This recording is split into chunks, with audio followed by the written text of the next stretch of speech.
Ayan mga langga, hinalo na ang karni ng manok sa bawang, sibuyas at luya. Halo-haluin muna natin.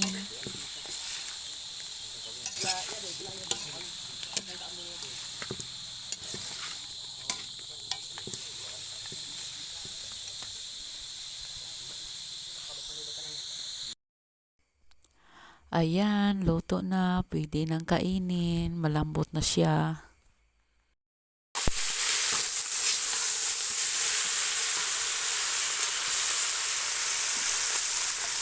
Ngayon naman mga langga, ang lulutuin, ang hinahalo ko ngayon ay nilagang manok o sinabawan. Pagkatapos ng gisahin ay lagyan laang ng maraming tubig at ilalaga. At yun ay tinatawag na sinabawang manok. Yummy! Nilagang manok. At yan na nga po, nilagyan na ng sabaw.